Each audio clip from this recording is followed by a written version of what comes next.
Olá e sejam muito bem-vindos ao Shen by Essence. O meu nome é Filipa Teles e neste espaço vamos conhecer várias pessoas e especialistas que nos irão ajudar a explorar a saúde de uma forma global e integrativa. Juntos vamos entender como a ciência e a essência podem caminhar lado a lado para promover o nosso bem-estar, equilíbrio e plenitude.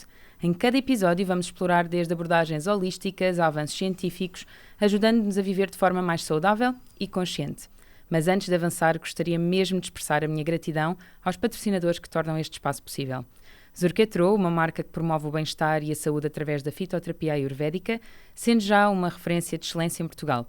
Desde chás reconfortantes a suplementos cuidadosamente formulados, os seus produtos são desenhados para favorecer o equilíbrio e a vitalidade do nosso organismo. E também a Dana Botanicals, que celebra o cuidado natural através de ingredientes puros e sustentáveis, pensados para toda a família. Com uma visão de simplicidade e multifuncionalidade, oferece o melhor que a natureza nos dá. É sem dúvida uma marca que faz parte do meu dia-a-dia e de todos os nossos pacientes. Mas agora, sem mais delongas, alô e sejam muito bem-vindos a mais um episódio do Shen by Essence. Não vos vou mentir, hoje tenho comigo uma pessoa que admiro imenso, que já tive a oportunidade de conhecer cá em Portugal, que é a Ana Cardoso. A Ana é enfermeira, especialista de medicina chinesa integrativa e especialista em oncologia integrativa. Portanto, este episódio vamos mesmo mergulhar neste tema. Vamos realmente falar sobre o apoio complementar a pessoas com diagnóstico oncológico e explorar de que maneira é que a medicina chinesa, obviamente de uma forma integrada, séria e baseada em evidência, pode ser um precioso aliado. E o objetivo é sempre nós termos esta consciência. Nós não pretendemos substituir tratamentos médicos, mas garantir que este alívio de sintomas, que melhorar a qualidade de vida e oferecer, obviamente, todo um outro suporte fisiológico é possível através deste método. Para esta conversa, obviamente, então tenho a honra de receber a Ana Carolina Cardoso. Ela tem esta visão integrativa e é fundadora do Instituto Ana Cardoso no Brasil. Trabalha com esta abordagem profundamente humana, que também tem muito esta visão da medicina convencional e faz a ponte de um modo mais restaurativo e holístico e oferece um cuidado que olha para o paciente como um todo. Muito bem-vinda, Ana. Não só a Portugal, mas também a este podcast. Nossa, muito obrigada pelo convite, Filipa. Fico muito feliz em estar aqui conversando com vocês aqui de Portugal. Mais uma vez, não é a primeira vez que estou aqui para divulgar a medicina chinesa na oncologia.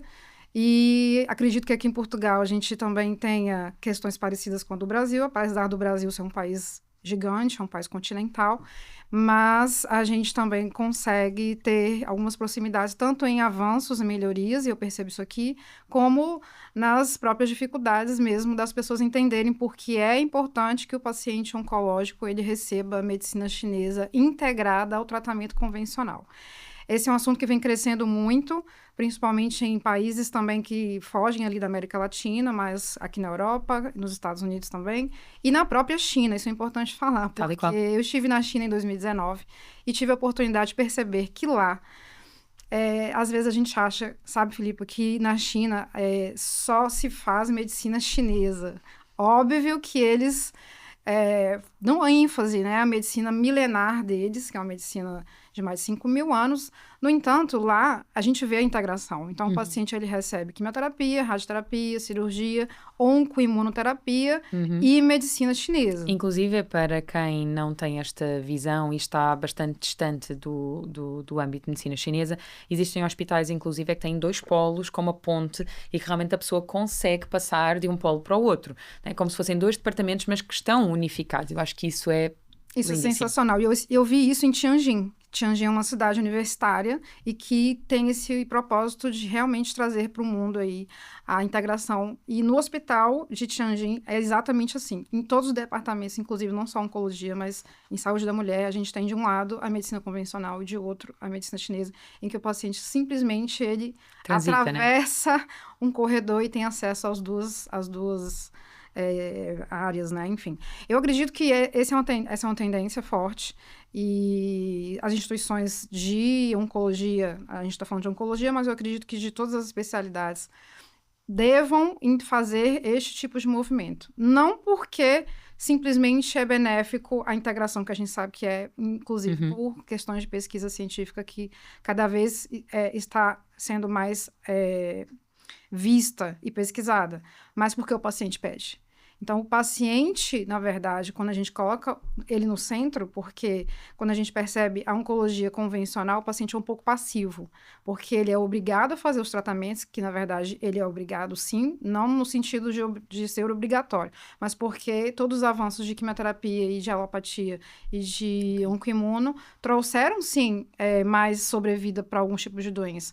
Então, isso soa como uma obrigatoriedade, mas são tratamentos que trazem resultados mesmo para o paciente, então ele precisa fazer. Mas a diferença é que a medicina convencional coloca o paciente num polo mais passivo, em que alguém faz por ele. E na medicina tradicional chinesa e nas práticas integrativas, a gente vê o contrário. O paciente ele é um agente ativo, ele procura o tratamento e ele faz por ele. Ele implementa as alterações no estilo de vida, ele implementa uma série de terapêuticas. Por mais que não seja só acupuntura, ou guaxá, ou ventosa, a gente não está falando somente disso, a gente está falando de fato de uma mudança de comportamento de risco. Inclusive, esse comportamento de risco é que trouxe a doença para este paciente, é que faz com que a gente tenha que pensar a doença oncológica não como ele é o grande problema, óbvio, mas é como se fosse a ponta do iceberg. E aí a gente, por baixo, tem outros problemas que essas pessoas às vezes não prestam muita atenção, que se elas continuam a manter, elas vão ter outros problemas na frente, como as grandes ameaças que essas pessoas têm, que é recidiva do câncer, metástases e progressão, que é o que ninguém quer. Claro. Inclusive em tempos, em anos que não deveria acontecer. Se acontece, é porque ali ainda tem um meio propício para que o câncer aconteça. Então, quando eu entendo que eu integro a medicina chinesa, é nesse sentido, um pouco até nessa fase, porque da forma como eu penso a oncologia, pensando na história natural do câncer, que tem fases. Então, no mundo inteiro existem as pessoas que estão em risco, inclusive. Olha, eu vou interromper porque vou incorporar aí uma pergunta que eu acho que vai fazer toda a diferença e tu vais conseguir explorar isso, que é, para quem realmente nos está a ouvir e independentemente possa estar a lidar com um diagnóstico, ou possa ter lidado, ou tenha alguém a passar por isso, ou até seja um profissional que está interessado neste segmento, mas que não conheça muito a medicina chinesa integrativa, como é que a MTC vê o cancro e o que é que pode esperar das terapêuticas? Porque a acupuntura não é medicina chinesa, é uma terapêutica, uma terapia da medicina tradicional chinesa. Então, como é que... englobante daquilo que também ias dizer neste contexto. Eu acredito que a medicina chinesa como um todo, ela pode ser incorporada por pessoas que nem câncer têm ainda, porque todos nós estamos contribuindo com fatores de risco, com estilo de vida que pode levar a uma doença oncológica. Então, o primeiro fato é esse. O segundo, quando a pessoa descobre que tem câncer ao diagnóstico, mas não começou tratamentos ainda. Então, nessa vista, ela já construiu uma doença que foi regada ali há 15, 20, 25 Exato. Anos. Então, a gente não pode pensar que o câncer é uma doença aguda que aconteceu ali. Então, ela foi... Eu tenho que olhar para trás, 15, 20 anos atrás, e entender o que eu fiz, porque aí a gente está chamando para autorresponsabilidade, sabe, Filipa? Não é culpa, é sobre autorresponsabilidade.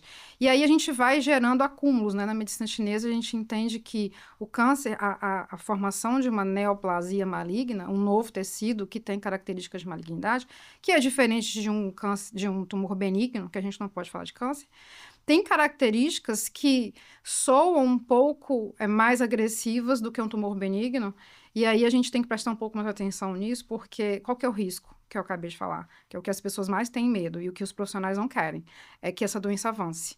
Então, para que ela avance, eu preciso formar novos vasos, que é a angiogênese, ou neoangiogênese. Então, todos os tratamentos que a medicina chinesa também faz, junto com o pensamento do racional da oncologia clínica, também tem esse intuito de fazer com que essas células não se proliferem mais, e mesmo que eu tenha células em produção, todas as pessoas produzem células tumorais, mas a gente tem que ter um sistema de vigilância adequado, porque o nosso próprio sistema de defesa, e aí que a gente sempre bate nessa tecla, não da imunossupressão, porque a imunossupressão é mais ligada a tratamentos que induzem a queda de plaquete de leucócitos de células brancas, mas da imunodeficiência que a gente produz também ao longo da vida e que favorece também esse ambiente de produção de células.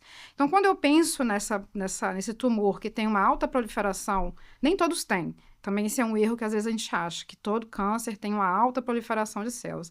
A gente está pensando mais numa rebelião do Ti, porque a célula tem um metabolismo, e esse metabolismo está ligado ao Ti, então, e o Ti dentro da medicina chinesa está dentro dos 3 tesouros, que inclusive estão perturbados na doença oncológica. Então, quando eu penso em Shen, Jing e Ti, eu tenho uma doença metabólica, o câncer é uma doença metabólica, é uma doença do Ti, que produz essa rebelião do Ti, então há necessidade de tratamento. Quando há o diagnóstico, nessa fase que está ancorada na história natural da doença, é preciso ser feito, eu preciso controlar essa rebelião do Ti. Então, a gente usa de ponto de acupuntura, a gente usa de fitoterapia, a gente vai usar de mudança do estilo de vida para fazer com que essa rebelião do Ti seja controlada, e isso quebra um pouco um paradigma muito comum dos profissionais de achar que câncer é só fleuma, estase e calor. E que há bocadinho, quando estavas a falar realmente dos tesouros, saber que esses nomes que tu disseste, o Shen e por aí fora,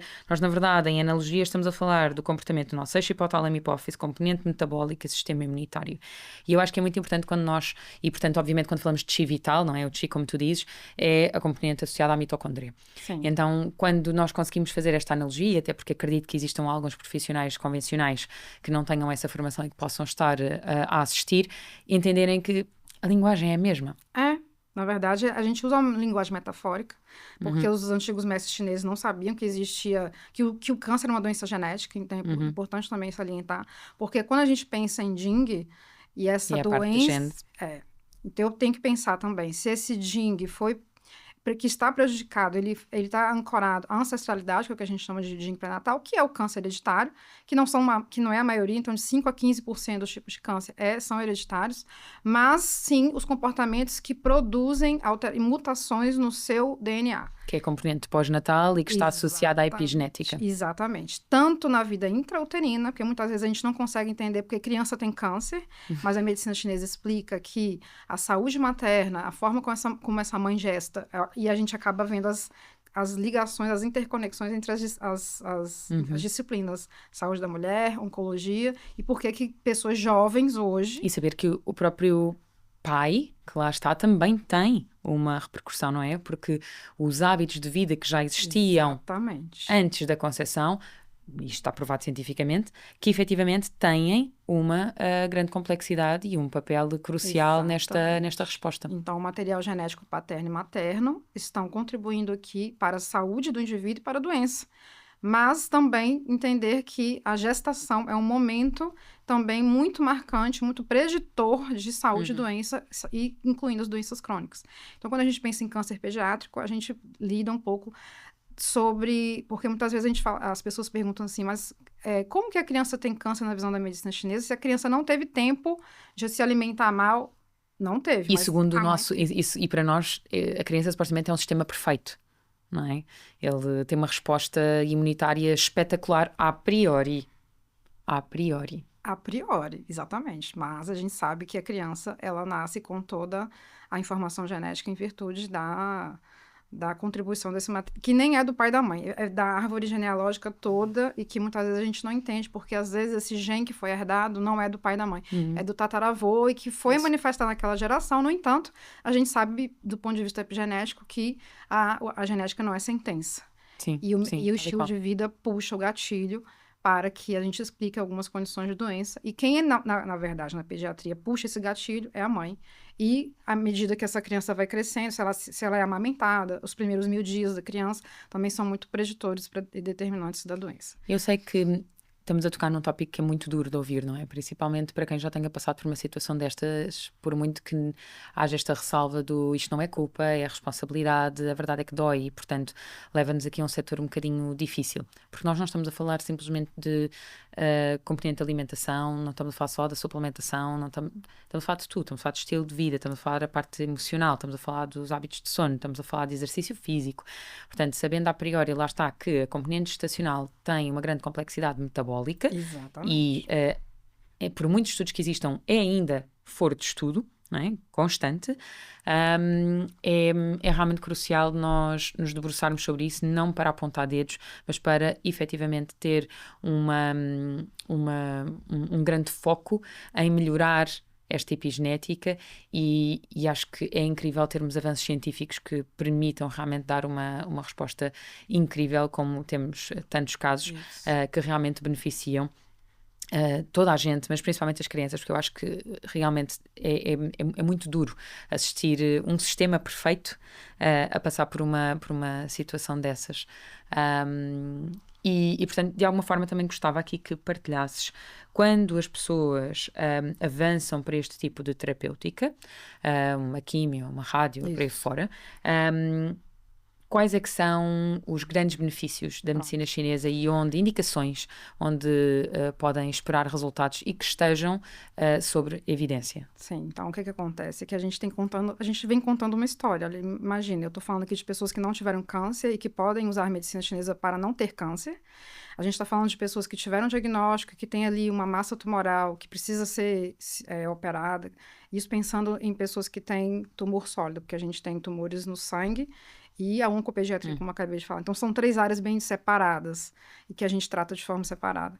E aí, a gente entra nesses pacientes que receberam o diagnóstico e precisam do tratamento. Então, o tratamento é cirúrgico, é esse tripé. É a cirurgia que corta o câncer, a quimioterapia que envenena o câncer e a radioterapia que queima o câncer. Então, e a oncoimuna hoje, de um tratamento mais novo, que fortalece o sistema imune, na verdade, acorda o sistema imunológico, porque a célula tumoral é muito inteligente. Aliás, a gente tem que entender que a doença oncológica ela é uma doença multifacetada, então ela tem várias facetas, inclusive a via metabólica é uma delas, mas a gente tem a via genética, a via histológica, a via energética, a via elétrica, a via do campo biomagnético e a via que a medicina chinesa usa, por isso que a gente não pode usar somente a medicina chinesa para tratar câncer, porque a medicina chinesa encara uma das facetas dessa vista que a gente tem para a doença e a gente precisa de outros tratamentos junto com a medicina chinesa, como esse que a gente acabou de falar, para que o paciente tenha os melhores resultados. Então, nesse sentido, é que quando a gente entra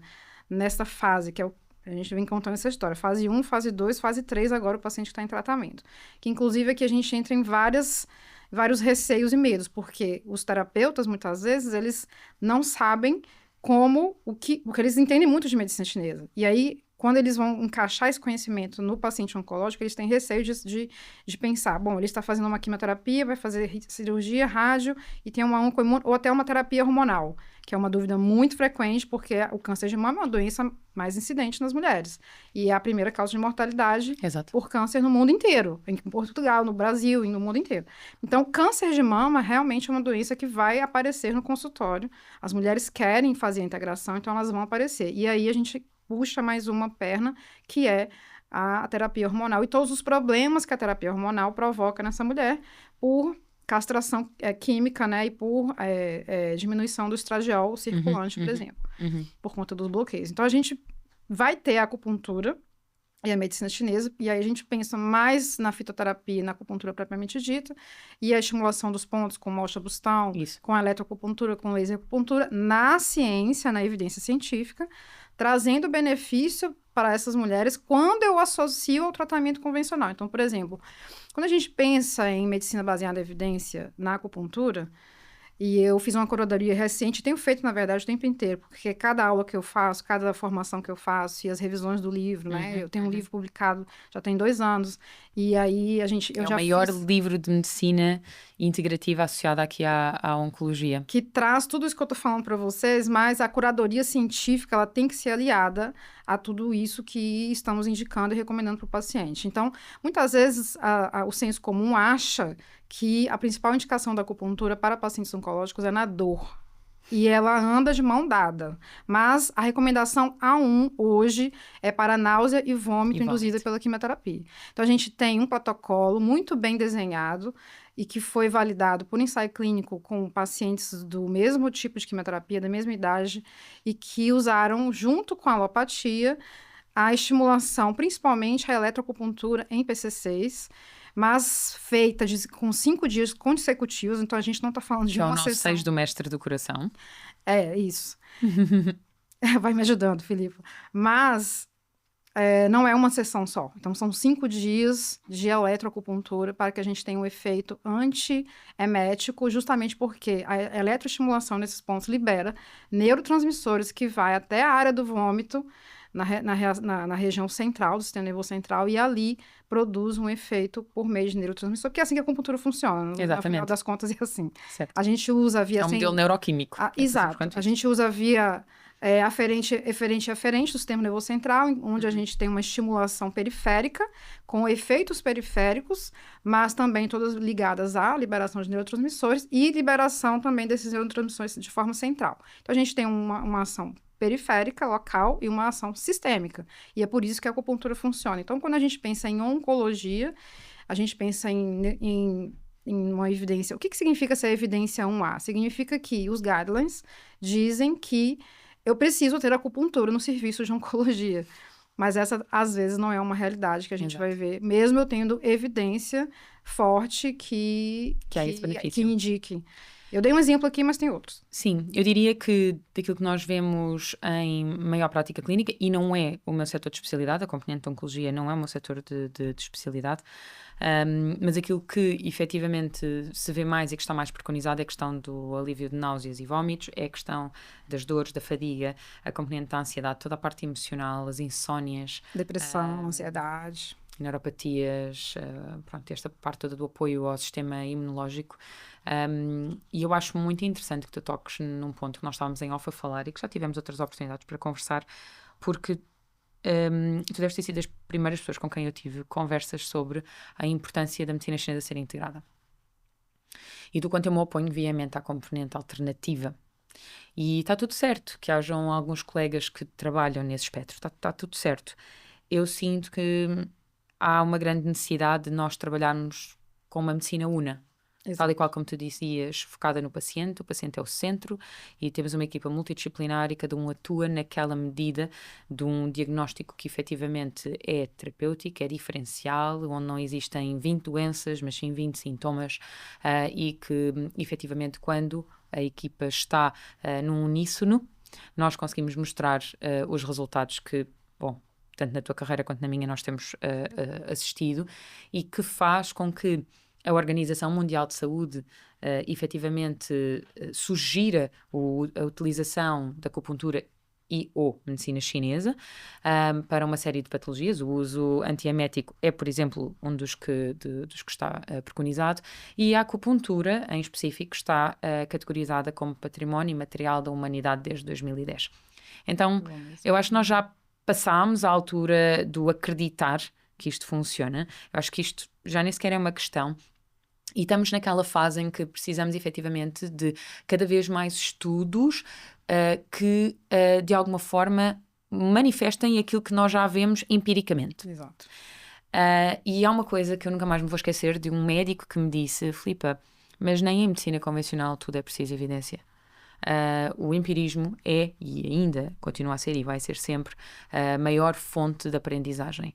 E eu trago isto hoje, acho que nunca tinha feito esta partilha tão direta publicamente, nem sequer é no episódio de podcast, é a nível público, porque realmente nós ficamos numa posição difícil, não é? De manifestar estas coisas, mas é cada vez mais urgente nós estarmos com muita responsabilidade e termos esta visão consciente, holística, mas muito responsável na forma como vemos e atendemos o utente e trabalhamos de forma ética e conjunta com outras equipas.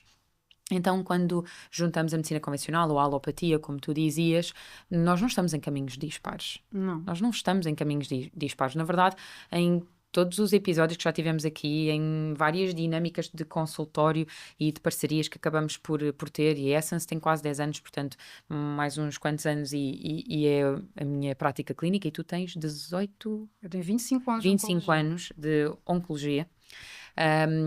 Imagina, eu sinto que o caminho é mesmo este e que os resultados são abismais quando conseguimos andar de mãos dadas. E se o nosso foco é o utente, então realmente eu acho que o caminho é em frente, não é? Então é muito importante que nós conseguirmos de facto manter esta integração com os tratamentos médicos e saber que não é alternativo. Não.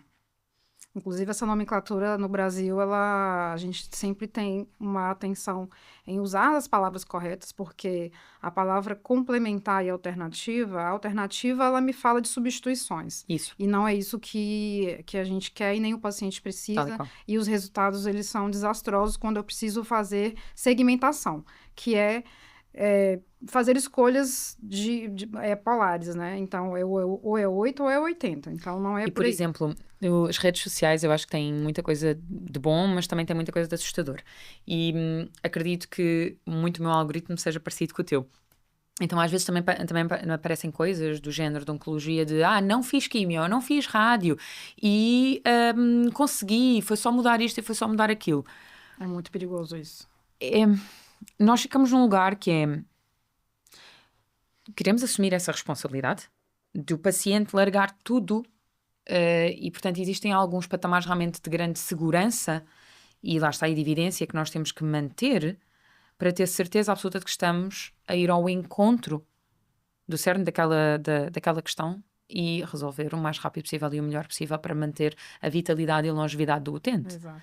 Então, se existir algum clínico que efetivamente tenha toda essa segurança, eu acho espetacular. A nossa visão é outra e, portanto, acho que está tudo certo. E digo isto porque acho que lá está, essencial esclarecer e para que não hajam mal-entendidos, porque é sempre juntos e nunca em vez de. Isso. E aí a gente também... Essa questão é importante porque isso às vezes entra no princípio de bioética, que é o princípio da autonomia do paciente, em que ele, de fato, é dono do corpo dele, então ele decide o que ele vai fazer. E na minha prática clínica, eu já tive pacientes que, de fato, escolheram não usar o tratamento convencional, mas isso não durou muito tempo, porque coisas aconteceram, como a própria progressão da doença. Eu tive uma paciente, por exemplo, com câncer de mama, que ela conseguiu calcificar 2 lesões, vou colocar entre aspas aqui, com medicina alternativa, mas depois de 2 anos, essa doença progrediu para a axila, e aí, porque ela não queria fazer a cirurgia, ela não queria fazer a quimioterapia, e ela, na verdade, o tipo do câncer dela, provavelmente, dentro da medicina chinesa, a gente classifica como um câncer mais mas era um câncer mais indolente, de crescimento lento, e que a permitiu achar que estava tratando com medicina alternativa. E aí, no final das contas, ela acabou indo para a cirurgia. Eu dei graças a Deus quando ela me deu essa notícia, porque ela me mandou uma mensagem dizendo: estou finalmente indo para a cirurgia para fazer a tumorectomia. Eu não lembro o que ela fez, se ela fez uma quadrantec, mas eu fiquei muito feliz, porque agora a gente está integrando. E ela não tinha tratado comigo, porque até então...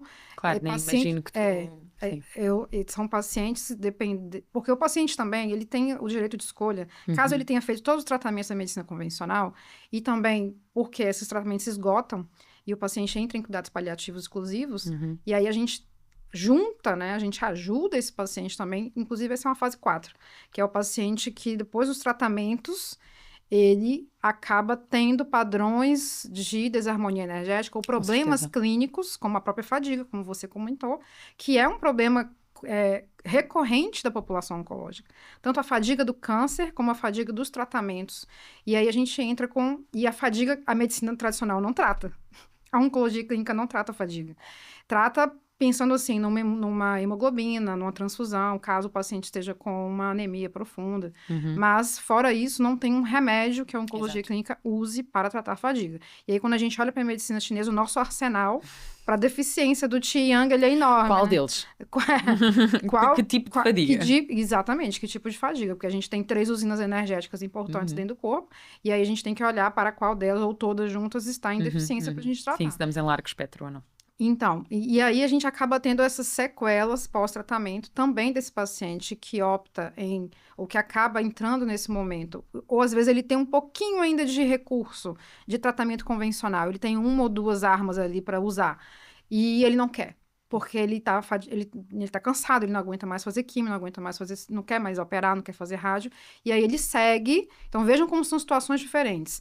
Em um paciente que tem chances maiores de sobrevida, mas nega esse tratamento convencional e quer seguir somente com a medicina alternativa, que aí eu vou dar o nome de alternativa mesmo, tá?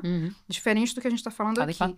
Eu não gosto também muito de falar a palavra integrativo. Não sei se aqui em Portugal aí está acontecendo isso, mas lá no Brasil é uma palavra que está sendo um pouco mitigada. Então eu uso a integração. Eu estou usando a integração agora, a palavra integração.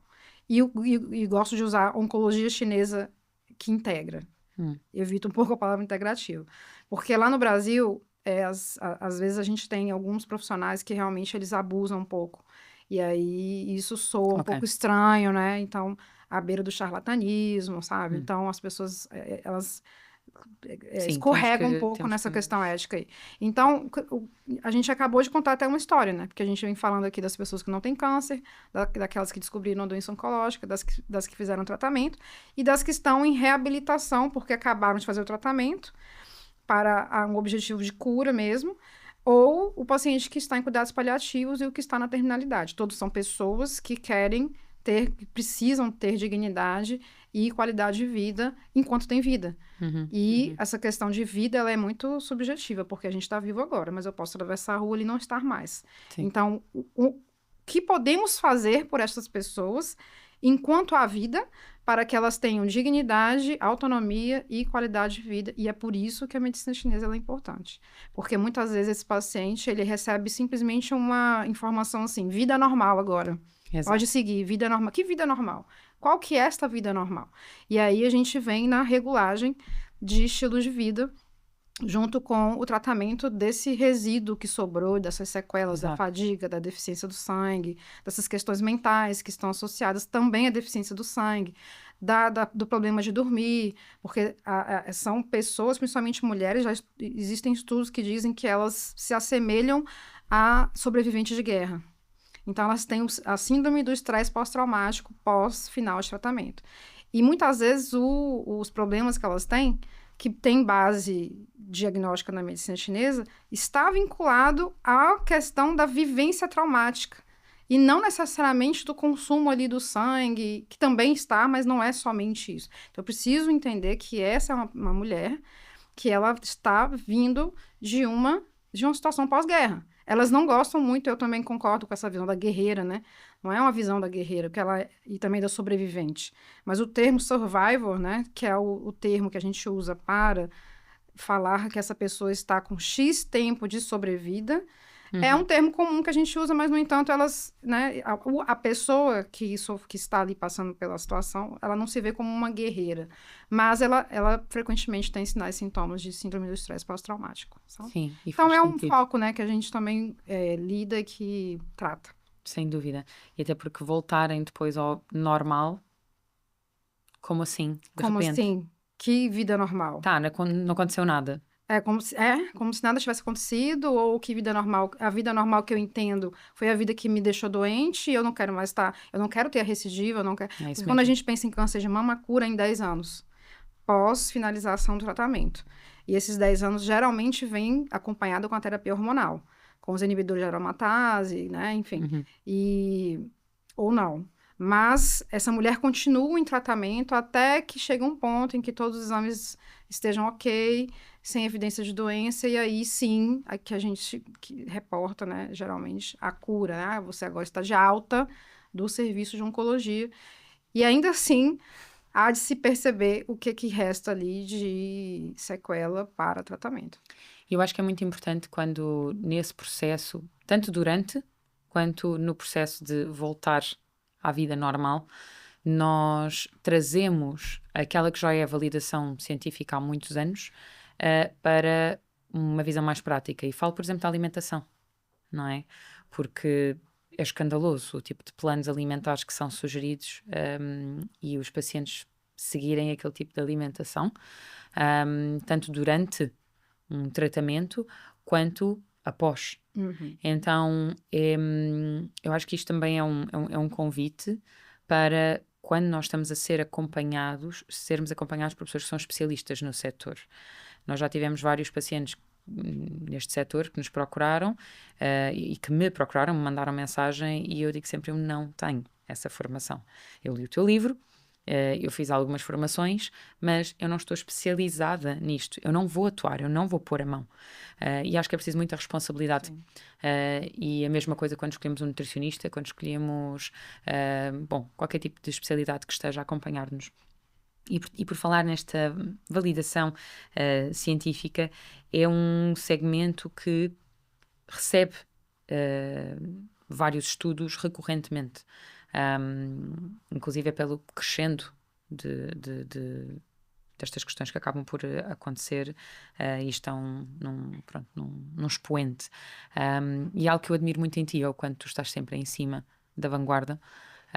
Inclusive ontem ou hoje de manhã, publicavas um artigo quando chegaste ao hotel e eu acho que as pessoas não têm noção do quanto vários estudos assentes nesta componente de medicina chinesa integrativa e principalmente a acupuntura, porque vai ser sempre a terapêutica mais estudada, acaba por estar inerente em revistas médicas com recomendações, por exemplo, da American Society of Clinical Oncology ou a National Cancer Institute dos Estados Unidos.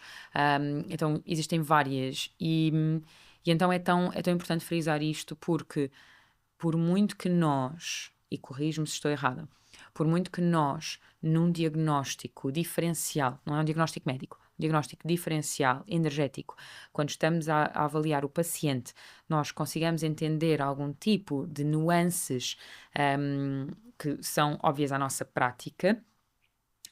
E nós, escolhemos os pontos de acupuntura, escolhemos as fórmulas de fitoterapia, damos as nossas guidelines em dietoterapia e outras tantas terapias. A verdade é que, efetivamente, isso não substitui aqueles que são os pontos, as fórmulas e por aí fora, e que acaba por estar já validado cientificamente. E aqui fica meio uma dúvida, não é? Utilizamos aquilo que está absolutamente estudado ou também aquilo que nós sabemos que, do ponto de vista empírico e de fisiologia energética, também vai fazer sentido. E com isto, devolvo-te uma pergunta, que é: como é que este diagnóstico diferencial e os tratamentos são adaptados na tua prática clínica, no instituto que tu criaste, que é efetivamente um instituto não só de medicina chinesa, mas multidisciplinar? Como é que isto é adaptado ao paciente? Existem protocolos pré-feitos, desenhados, ou parte tudo deste diagnóstico individual? Bom, Filipe, excelente pergunta essa, porque essa é o pulo do gato, como a gente diz no Brasil, é o pote de ouro que todo mundo quer saber, né?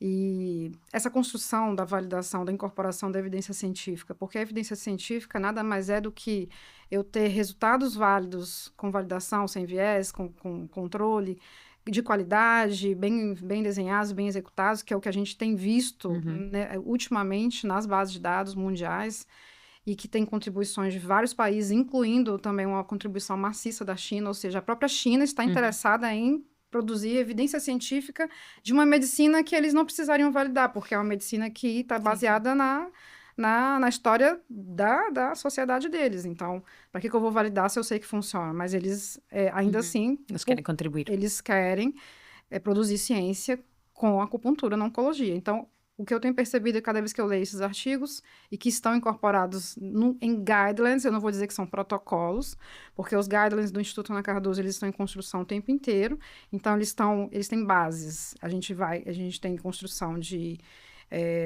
recomendações que incluem não só a acupuntura, mas sim a dietoterapia chinesa, a fitoterapia chinesa, florais de bar, aromaterapia, reprogramação mental e estilos de vida dentro de uma mesma recomendação, em que, quando eu tenho um paciente que chega na minha clínica ou chega no meu ambulatório, porque eu tenho um ambulatório social que atende online pacientes.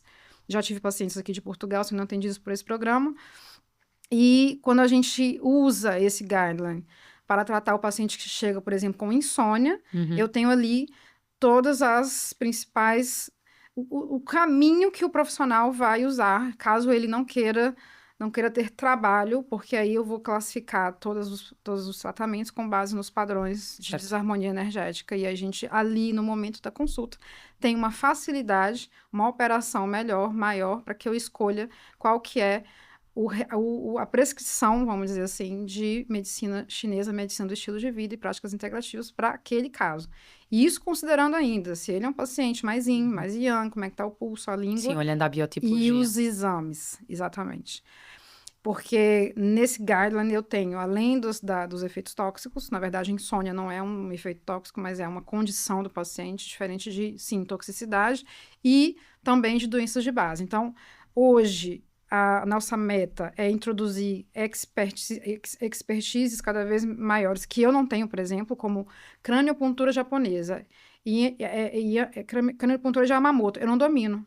Mas eu convido profissionais, professores que são experts, são pesquisadores, para que eles, dentro do nosso ecossistema, nos ajude a colocar craniopuntura de Yamamoto dentro das recomendações para certas questões que a gente acha que a craniopuntura de Yamamoto vai funcionar. Então, é assim que a gente tem feito hoje, ou seja, a gente acabou já esse trabalho? Não. Ele nunca acaba. Ele é um contínuo. Ele nunca acaba. E aí que entra toda a questão da atualização em oncologia. Porque o que a gente estudou, eu fui revisar revisar a curadoria científica e a gente já tem avanço. Em 1 ano, a gente já tem avanço. Então, é sempre importante a gente lembrar que, aliás, isso não é só na oncologia, mas existe um contínuo de descobertas e de inovações acontecendo em que eu preciso incorporar isso dentro dos meus guidelines. Então, é uma recomendação que a gente tem. Eu uso um software para isso, eletrônico, que facilita, porque eu posso fazer isso em qualquer lugar. Porque agora a gente vai ter uma formação agora no final de semana, e no domingo a gente vai ter prática clínica. O que eu vou fazer? Eu vou abrir o software, porque ele é um site, e vou usar esses guidelines para tratar os pacientes que a gente vai receber lá na nossa formação. Em modo ambulatório. Sim. Incrível. Então, é remoto, a gente pode fazer isso de forma remota com o paciente em loco ou o paciente em qualquer lugar. Espetáculo. E a gente aí a gente pretende qual que é o objetivo, né? Fazer com que o paciente tenha efeitos, tenha benefícios e estruturados, porque a gente vai coletar os dados, depois a gente vai fazer o retorno e perceber o que houve. Claro. Ou no momento, ou dias após. Então, a minha próxima pergunta está respondida, que é: que conselhos deixarias especialistas de medicina chinesa ou outras especialidades mais neste segmento integrativo que queiram trabalhar com pacientes oncológicos, fazer a tua formação e comprar o teu livro? Pronto. Está resumido. Eu penso que, na verdade, a gente tem dois momentos, né? Existe um momento de domínio da base, vamos pensar assim, em que a doença oncológica ela é uma só. Na verdade, a ciência ela vem descobrindo características dessa doença que até então não se sabia, tanto moleculares, histológicas, do próprio comportamento tumoral, do microambiente, as relações de outras questões com esta massa tumoral, né? Enfim, quais alterações genéticas que tem ali, isso tudo tem sido muito pesquisado também. Por quê? É essa base que se usa para propor tratamentos novos. Então, eu vou jogar um pouco para trás. Há 20 anos atrás, não se sabia que existia um sistema de ligação da célula tumoral com o sistema de defesa. Essa descoberta, ela fez com que fármacos fossem desenvolvidos para que a conexão entre sistemas de defesa e células de tumoral acontecesse para que essa célula tumoral matasse, essa célula de defesa matasse a célula tumoral.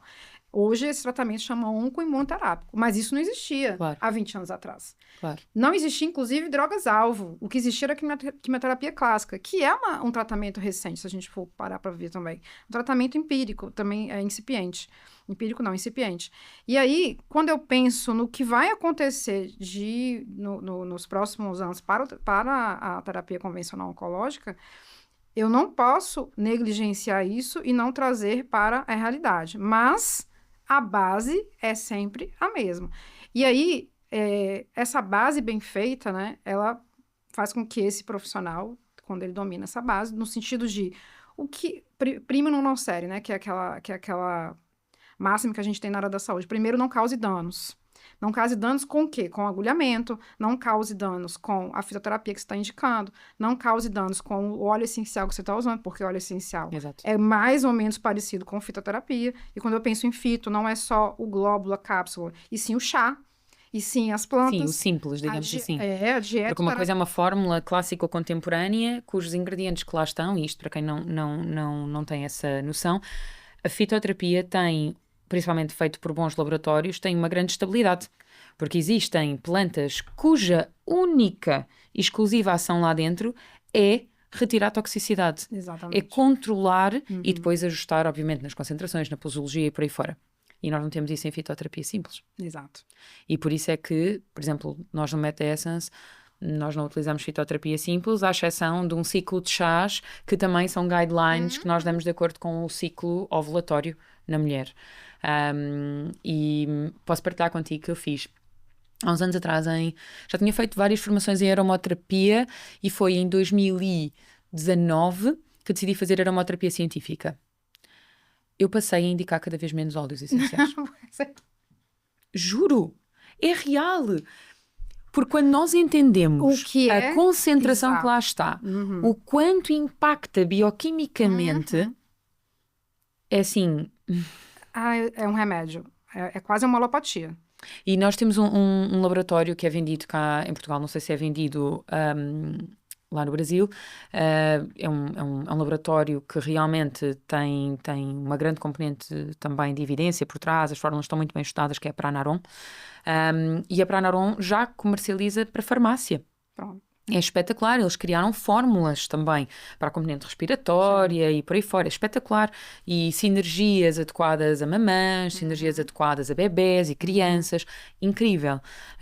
Os repelentes de insetos e pronto, enfim. Mas é mesmo importante, por exemplo, neste caso em particular, eles usam muitas fórmulas de Dominique Baudot.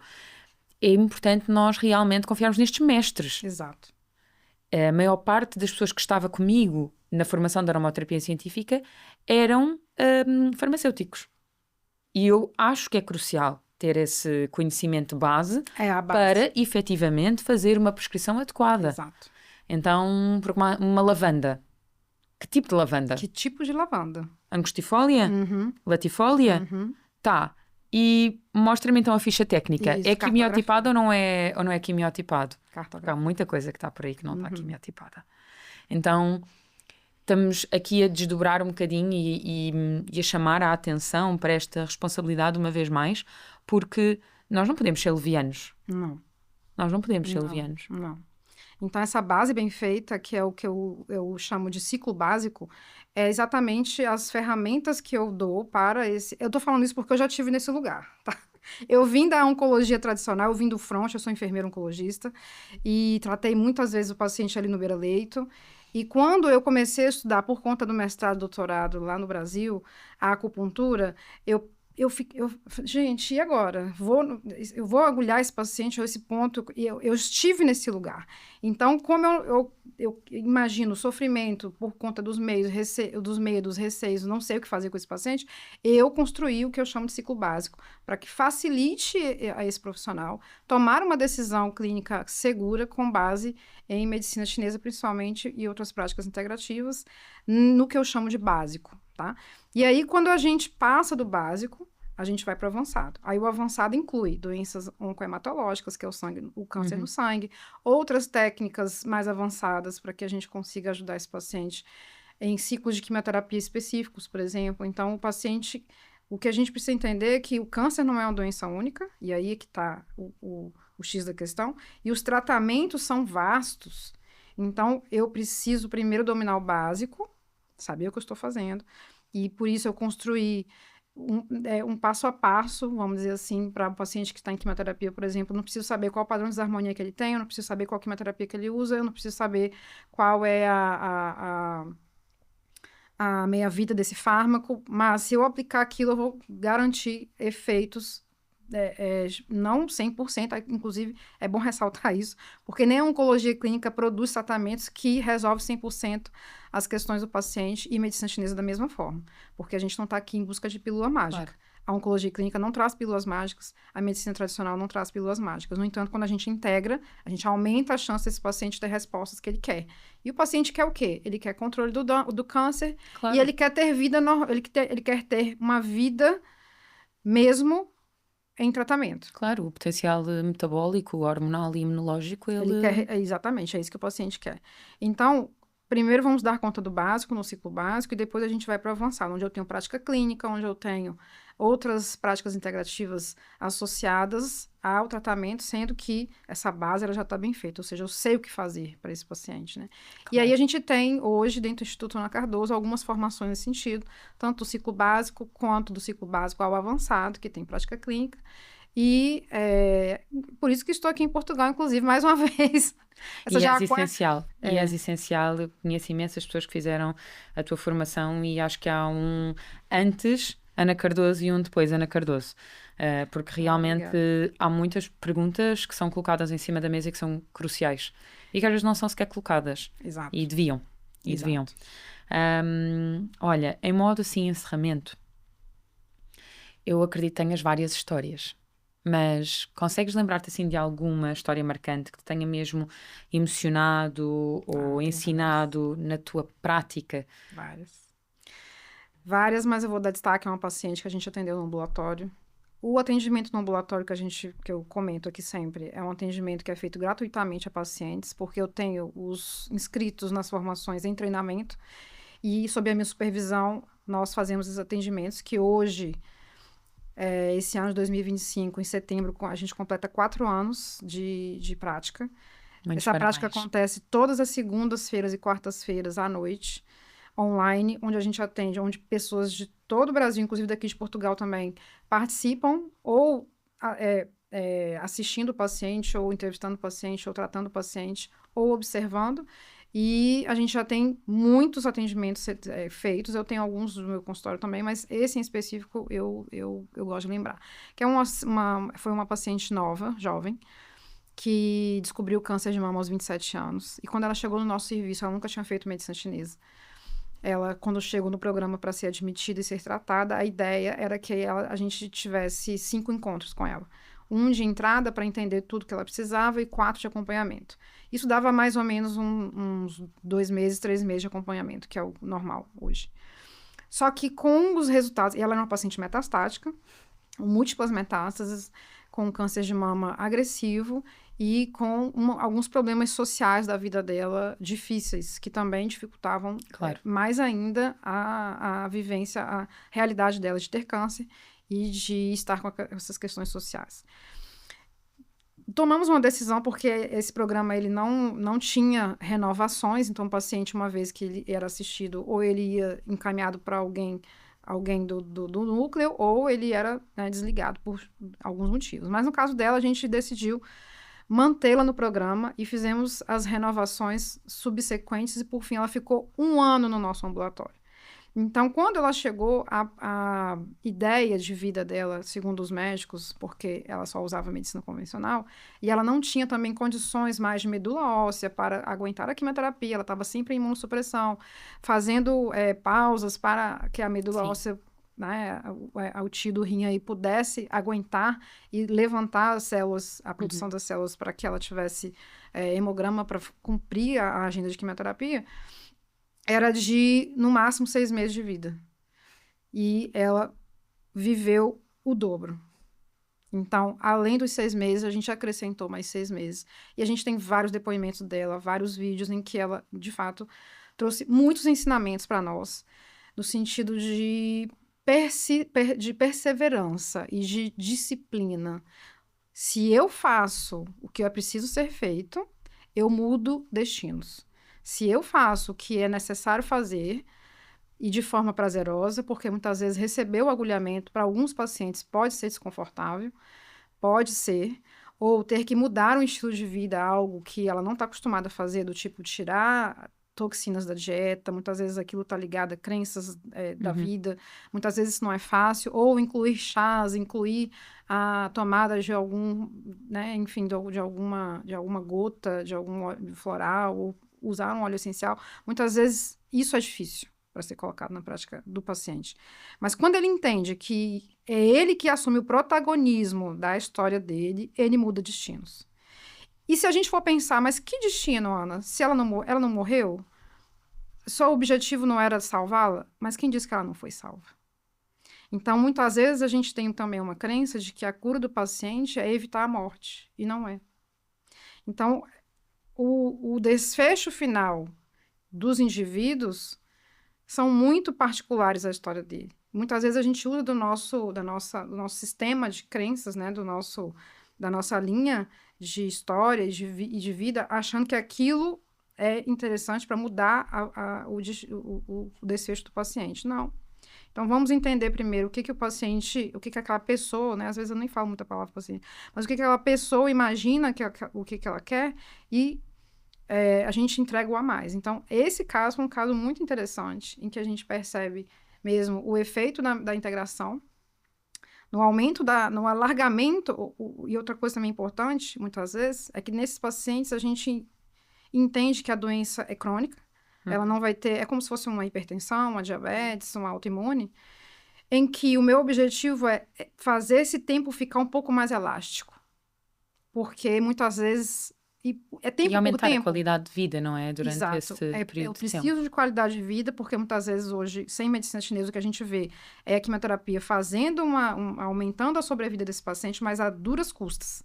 E aí fica um questionamento. Vale a pena? É a longevidade com vitalidade. É isso. Então, nessa cronificação, é aí que vem essa palavra que eu gosto muito. O que eu quero com a medicina chinesa? Eu quero cronificar a doença. Ou seja, o paciente vai ter saúde mesmo doente. E quanto mais a gente conseguir isso, mais a gente chega no objetivo que a gente quer. E nessa paciente a gente conseguiu. A gente teve outros casos também, mas... Esse foi aquele que... Esse foi bem enfático, assim, porque a gente aprendia mais do que a própria paciente. E a gente fala muito isso na oncologia, que os verdadeiros professores, na verdade, são os pacientes. Os pacientes. Obrigada, Ana. Obrigada por nos trazer esta visão tão clara, tão humana, tão informada. Eu tenho a certeza que para todos os especialistas que te ouvem, mas também os pacientes, e mesmo para quem efetivamente não padeça destas situações, mas esteja interessado no tema, tenho a certeza que leva daqui um poço de sabedoria. Queria também aproveitar para, de alguma forma, dignificar estes pacientes e deixar-lhes este episódio, ou seja, de alguma forma dedicar este episódio a todos os pacientes que já passaram por isto, e a todos os profissionais que se doam diariamente para cuidar deles. Eu acho que não se dá o devido respeito e o devido ênfase que realmente merecem. Tu, sem dúvida, és uma das maiores referências neste setor de oncologia em integração, vou dizer assim, e sem dúvida mostras o quanto a ciência, a humanidade e a essência, elas não estão separadas, e portanto que no meio deste caminho da doença existe espaço para a escuta, existe espaço para a responsabilidade, existe espaço para uma compreensão de realmente qual é que é o nosso caminho, e onde é que o conforto se pode moldar em transformação. Exato. E quero mesmo agradecer-te por isso. Para quem quiser continuar a acompanhar o trabalho da Ana, que tenho a certeza que sim, podem visitar o Instituto através de institutoanacardoso.com, mas também o perfil que é Ana Carolina Acupuntura. Exato. Ana, muito obrigada por teres vindo. A todos vocês, partilhem, gostem, comentem e até ao próximo mês.